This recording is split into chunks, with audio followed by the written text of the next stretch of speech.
Asian Hornet.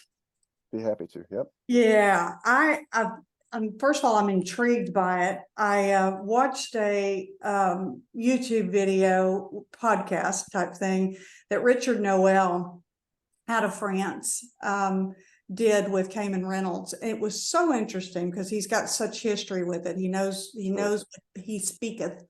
And a good friend of yours, Keith Delaplane, is who helped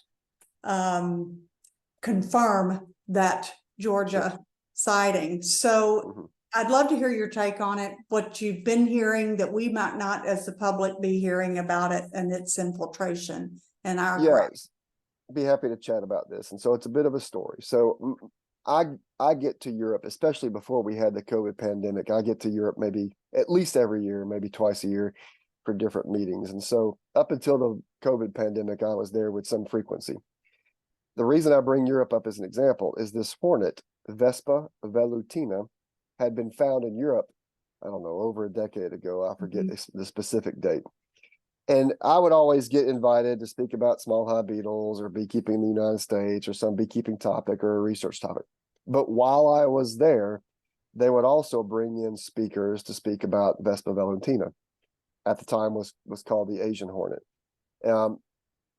And it's the thing that they were scared of. And the French beekeepers were worried about it, the Spanish beekeepers, the Portuguese beekeepers. It's been found in the UK a few times, and they would have talks about it. So I would listen to all these talks over a decade going, oh my gosh, I hope we never get that. I hope we never get that. I hope we never get that. I've seen the documentaries on this thing. I'm like, man, I don't want to ever get that.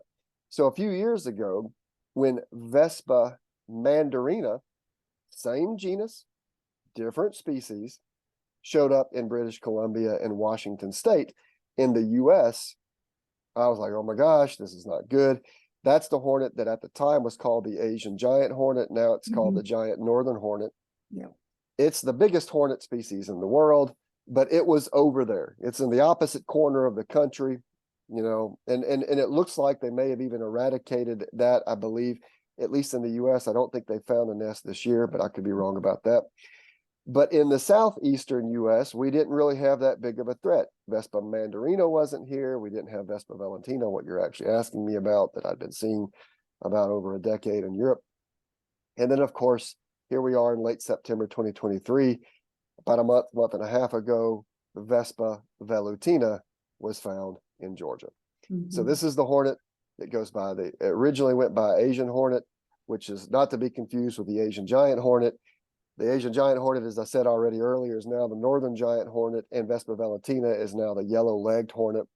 And in Georgia, it was found showing up at a beekeeper's colony. The beekeeper didn't know what it was, so he reported it. It turned out to be velutina, the yellow-legged hornet. They found a nest. They destroyed the nest. And these hornets started showing up still at other beekeepers' colonies, which led them to believe there's probably a second nest. They issued a press release last week that they had found and destroyed a second nest. And I think they're still getting some hornet activity at bee colonies outside of this second nest. So maybe there's a third nest, maybe there's a fourth nest, who knows? But nevertheless, when I heard this news 5 weeks ago, 4 weeks ago, whenever it was, I immediately forwarded this to our extension coordinator, Amy Vu, my colleagues at the Florida Department of Ag and Consumer Services, Brandon Stanford. And I told him, I was like, listen, guys, this is a big deal. This is potentially a big deal. Worst case scenario, we overhype it, it's eradicated, or we overhype it and these things do nothing. And there's the worst we were guilty of is saying that this could be a problem and it turned out not to be a problem. Right. The worst case scenario is that we underhype it and this thing turns out to be what the French beekeepers and the Portuguese beekeepers and beekeepers even in Asia where this thing originated are concerned about, which is a terrible colony nuisance. Yeah. So that's my introductory speech to it. I'm going to let you answer some other questions, ask some other questions, and I'll answer questions about its biology. Well, I will about it. I'm fascinated by bee biology, and this, of course, has its own biology. And the fact that it basically starts from a queen. The queen is the caveat. And it's not an overwintered colony like what we are so used to as beekeepers. That in itself sounds to me like that it would be easier to eradicate it during those winter months when we're just dealing with a, very small segment other than, the expounded version that it gets in spring.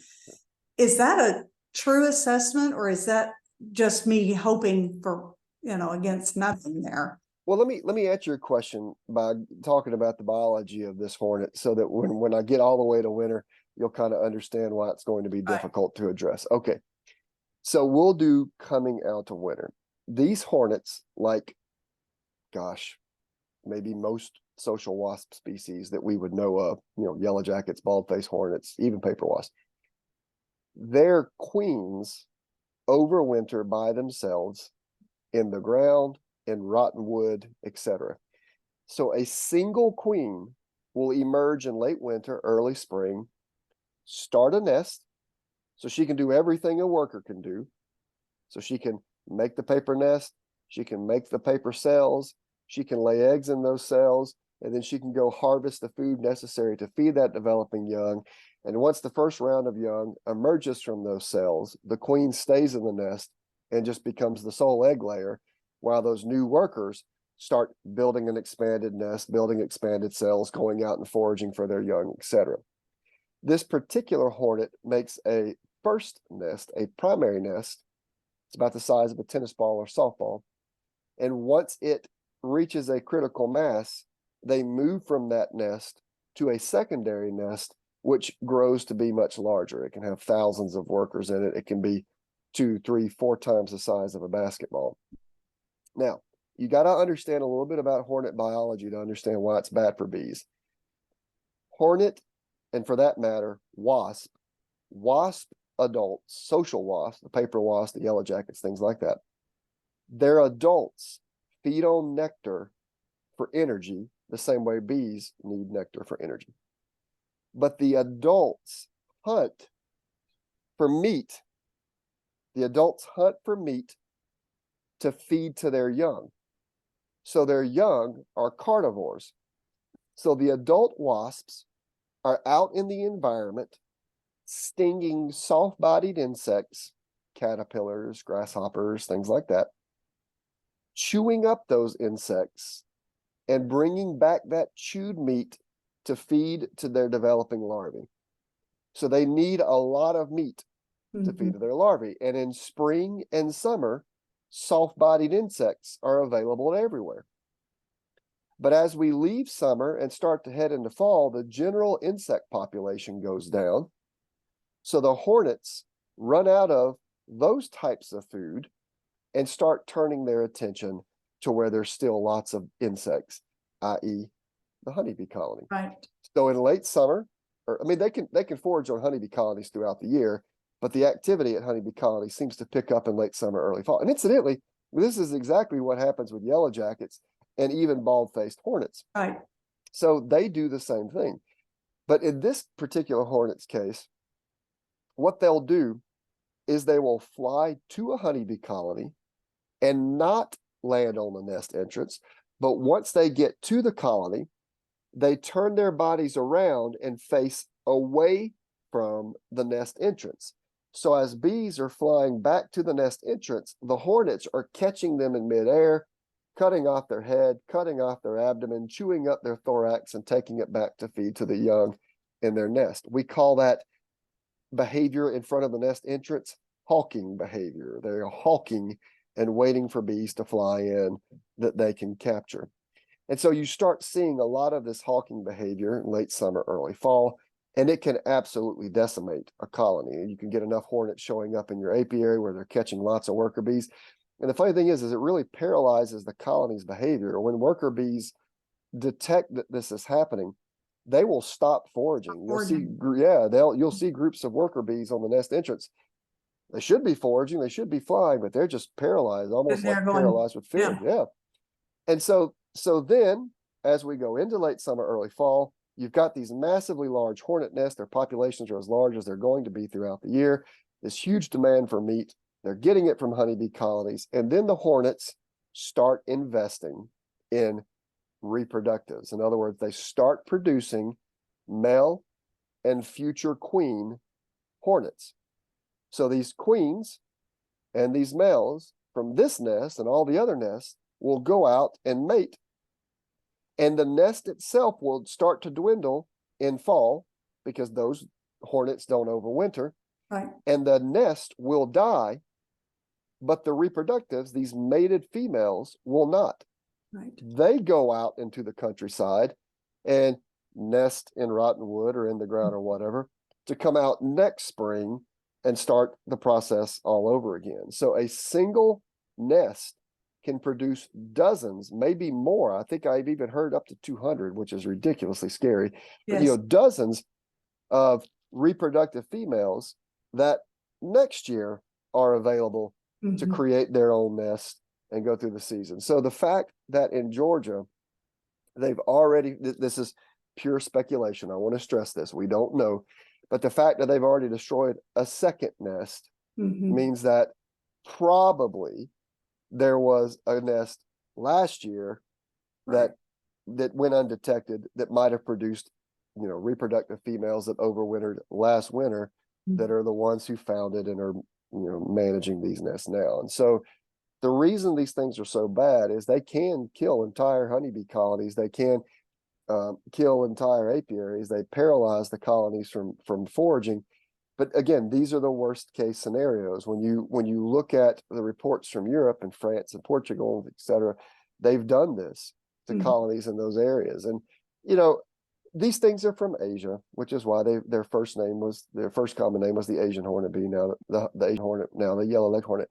The reason I point that out is the Asian honeybees, the Asian species of honeybees, have natural defenses that they can use against these hornets. One of the things that they will do is that they will gather around this hornet and cluster around it. And the hornet has a temperature that will kill it. It's 1 to 2 degrees, 3 degrees or so lower than what temperature kills the bees.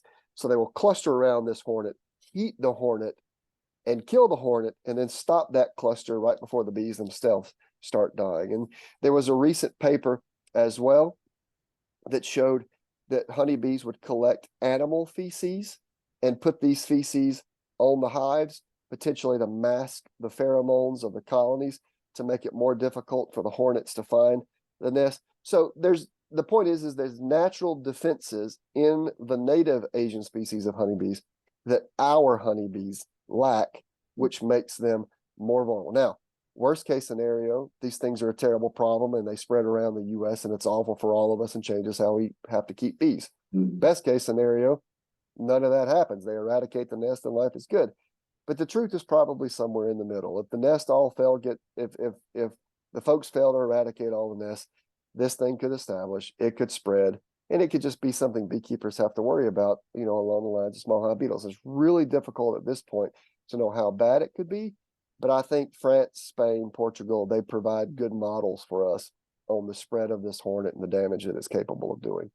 And I almost feel somewhat comforted by that, because having pioneers in front of us helps us be able to. They even give away traps in France, in Europe, for beekeepers. I can't help but think that if we're seeing one, there's probably more unseen. It's like Varroa, right? If you can see one, there's a lot you can't see. I think the biggest gift that we can give as educators in beekeeping is to just do what you just did. Explain its process, explain its biology, life cycle, and that way, and throw out pictures. It has a very distinct look. The yellow legs are very distinct. Our hornets our everyday hornets don't look like that. And just educating beekeepers, and that way they can be on top of getting rid of it, reporting it, and getting rid of it. And I believe we can do it. I mean, gosh, we're years now into Varroa and we're still not making we're making headway, but it's not near what I'm sure you in the science world would love to see. Well, I've so much enjoyed this, Jamie. I really appreciate you sitting with me, and always interesting to hear your take on things, and you're captivating, and that's why you're so popular. People love to listen when Jamie. Well, happy to help. Good. Well, I'm going to let you get off now because I know you got other things to do. Again, thank you, and we'll see you at the next big event. I'm sure we will cross paths in the future again soon, Sherry. You take care, and happy to help. And if beekeepers ever need anything from me and my team, we're pretty easy to find. Just Google University of Florida Honeybee. You can find us, or even on our social media accounts at UF Honeybee Lab. So we'll help any way we can. Excellent. Thanks so Thank you, much. ma'am. Mhm. Bye.